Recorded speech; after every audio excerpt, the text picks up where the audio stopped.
G'day, my name is FIDE Master John Curtis and I'm glad you could join me in Chess School. And today I'm going to feature a game between National Master lCMil or lCMil, rated 2,455 from the United States, and myself from Australia, TheMagician. And I'm rated 330 points lower than him. So for the purposes of this game, this is played in late title Tuesday today, or early this morning, Australian Eastern Standard Time, which is our Wednesday. And I'm presenting a game that's got a few lessons in it for you. It's how to get a one position and how to lose it, right? So it's a 3-minute game in late title Tuesday. It's a critical game for me too, because if I'd won this game, I could have maybe moved on and got a much higher score, but as it was, I got a poor result in late title Tuesday today.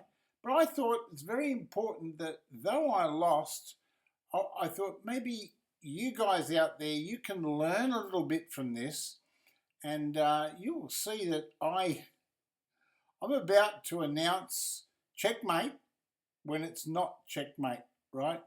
In this game, I'm going to announce a queen sacrifice when the queen sacrifice doesn't work.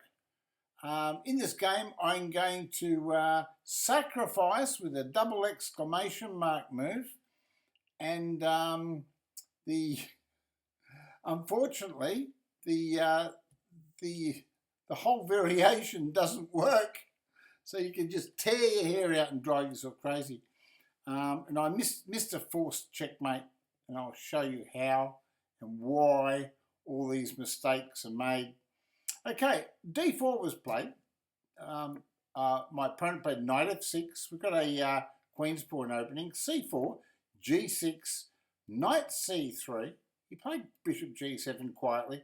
So I thought, well, I'll take the centre. I'll grab the centre, and just developing my bishops, my two bishops, and controlling the centre. Played d6. So he's got the King's Indian defence. It's the normal variation. Played f3, turning the position into a Samisch, King's Indian Samisch, named after Grandmaster Samisch. Black castle. I played bishop e3. It's just a quiet move. It's a developing move, and it connects the castle with the king. And if the queen moves up, we can play rook to d1, centralise our heavy pieces. He played a6, so I can see him trying to get a break on b5 at some stage. So I just played queen to d2, because at this stage b5 can't be played because I've got too many pieces on it. And I've got the centre all nicely under control. And my queen and bishop are eyeing his king. Eyeing his king.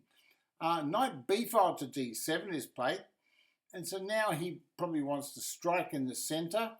Played knight g5 to e2. Now, why would I play this move? Well, in this position, I thought to myself, if I play pawn here to try to open him up straight away, he'll probably just play h5 and try to slow me down. I didn't want that. I want to play pawn here first. Maybe I should have played pawn here in this position. Okay, so pawn there might have been a better move. However, I didn't do that. I played knight g5, e2 first. Now he played e5. He's trying to slow me down. So I played d5. Now he plays h5. And now he's actually been able to slow down my whole attack. So I should have probably played pawn here earlier. I played g3. Why? Because I want to play h3 and g4 and get these pawns motoring towards his king. And we'll see what he plays rook to b8. He knows he can't attack me on the king side, so he can only do a mini break on the c6 square and try to cause a bit of trouble, but he's not doing anything, so he's desperate. He wants to play b5 and get some counterplay. Well, I played h3, he played b5, and you know what I did here? I just ignored him. I played g4, I thought, you can take the pawn if you want to. And if he doesn't take the pawn and he pushes past, Well, I'll just move my knight back here and run away and hide and start massing my attack towards his king. Anyway, he took the pawn off. He thought he couldn't see anything better than taking the pawn there. I played knight g3. Straight away I want to threaten pawn takes pawn and open up his king. That's my intention. He played knight to b6. He probably thought, oh, I'll hold the pawn and maybe the FM will get a bit worried and capture the knight and make a mistake or something. But no, we play the right way. We're playing proper chess today. So we play bishop to g5, which is an excellent move because now we're threatening pawn takes pawn because he can't take with the knight. He played pawn takes pawn. He thought, well, if I can't let you take it, I'll take it. So I just recaptured, and now I've got this queen move straight down towards his king. He played c6. And why would he play c6 in this position? Why, you might say, would he play c6? Well, it's to try to strike in the centre. He's got to try to strike in the centre because he can't do anything over here. He's totally tied up on the king side. There's an open file towards his king. So he's trying to distract me by opening up the centre. Okay. Anyway, so I played queen to h2. Right, queen to h2. I just wanted to straight away get onto his king. So queen to h2. He played rook e8. Okay, so he didn't take the pawn. He played rook e8, right? And now I played bishop to h6. Because I want to threaten bishop takes bishop, because that would win the game. Because after king takes, I play queen check and queen checkmates. And that theme will come in throughout the game. And you'd think, when you look at this position, you say, oh, white must be winning by a mile. And you're right too, because the chess engine says that is the case. After bishop g8, I played pawn takes pawn. I thought, right, now I'll take the pawn and just see what you do. He plays d5. So I thought, well, I know what I'll do. I'll do a little Swissons or in between move. I slip my bishop back. Now he'd love to push the pawn, but he can't. There's a checkmate down there. Right, so he played bishop g7. Now I took the pawn off. Now, why would I take that pawn? Well, I took that pawn for a reason. And the reason why I took that pawn was because I now have access to this important square with my knights. And I'm pinning this knight here. Anyway, he played knight b file to d5. He thought he had to take the pawns, otherwise I could castle and hold everything. And he'd be in a real mess then, wouldn't he? Okay, well, I played knight g file to e4. Now, here is tremendous pressure on this knight. Tremendous pressure.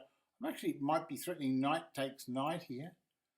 So he played queen to a5. He says, I know what I'll do. I'll do the bullshit attack. The bullshit attack. So I thought, well, I know what I'll do. I'll just castle. Well, my queen's still protecting that pawn. And here, he didn't want to run into a bit of a problem position.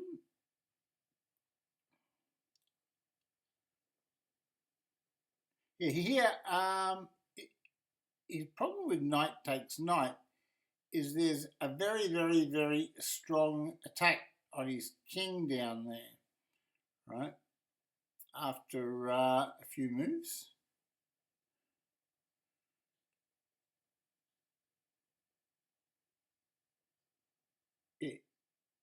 Yeah, so there you go. So that's the way. Right, so he played bishop e6. He develops a piece. I played knight takes d5 because I thought to myself, I'm threatening knight takes knight check. It can't be bad. Now, I'm putting pressure on his king because his king's running it. That knight's a defender to his king. He played knight takes d5. Now, when he played knight takes d5, here, I missed the brilliancy. Can you see the brilliancy in this position? Can you see the brilliancy? I'll give you a few seconds to try to find out the brilliancy for me, right? For me. So there's a brilliancy there, and I lose this game. It's a game I should never have lost. I had a plan to sacrifice my queen, and my plan was to take the pawn. This is my plan, and then take the knight, right? And then sacrifice my queen here with a check, right? That was my plan, okay? But it didn't work because I miscalculated. However, there is a move that makes the plan work much faster. It's rook takes knight, okay? Rook takes knight. Now, if bishop takes knight, you just simply play queen check, right? You don't check here, which is what I did, and lost my queen.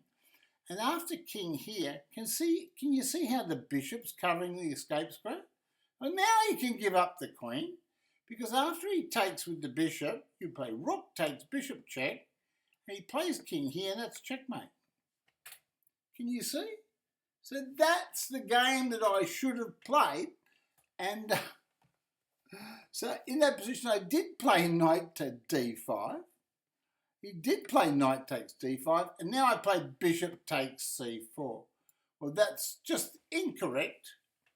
It's still a winning move. It actually still wins the game, but rook takes knight would just win by force. Rook takes knight. It's just a winning move. Anyway, so I played bishop takes c4 in the game as the game proceeds, and then he played rook on the e file to c8. Well, folks, I can still play rook. I can still play, I can play this move. Bishop takes knight. If I wanted to. If I wanted to, I can play bishop takes knight. Because if he takes with the bishop, he can't take with the queen because of rook takes queen. But if he takes with the bishop, I still give up the queen.